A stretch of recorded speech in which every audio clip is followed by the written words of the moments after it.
Hey guys, it's Steph, and today I'm here with a video to talk about how to plan to go to a convention, either if you've never been to a convention before, or if you have to travel to a convention and you're not quite sure how to go about it. When you're traveling to a convention, either for the first time or if you're traveling to one far away, there are three things that you want to secure: your hotel, your transportation, and getting the badge. Securing your hotel, transportation, and badge don't necessarily have to be done in that order, but between hotel and transportation, I would definitely say to make sure that you secure your hotel first before transportation. And the badge is something that you can get at any point in time. Different conventions will release their badges at different times, but typically the earlier that you get the badge, the cheaper the price will be.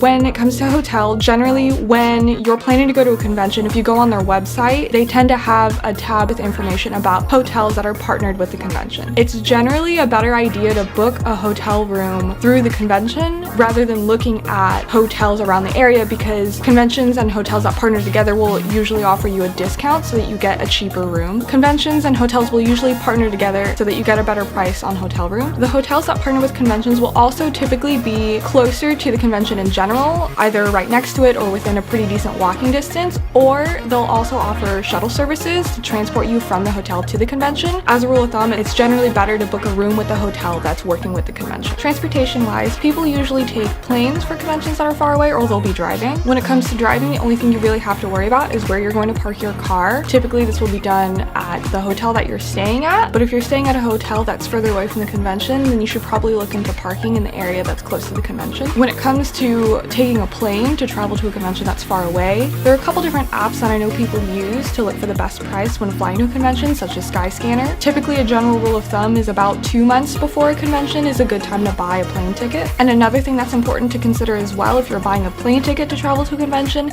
is figuring out how you're going to be transported from the airport to the actual convention center or wherever your hotel is at. Other methods of transportation also include train, and it's the same sort of deal. If you're taking a train to a convention, make sure you calculate how you're going to get from the train station to the actual convention center itself. And then last but not least, what you also have to consider is getting a badge for the convention. Like I mentioned before, badge is always cheaper if you get them earlier. Something that you also want to consider when going to a convention is also how long you're going to be there. Typically, when conventions put up their badges for sale, they will only have badges for full weekends. Getting closer to the convention, they might start allowing single-day badge purchases. Typically, I don't believe a lot of conventions sell single-day badges before the actual event itself. I believe most conventions tend to sell single or 2-day badges at the actual convention site, so that's also something that you want to consider. I would also, in general, highly recommend getting badges before you actually go to the event, because the pre-sale lines are typically a lot shorter than on-site badge pickup, and the prices also tend to be a lot cheaper. The sooner that you know that you're going to a convention, the better it is to purchase your ticket.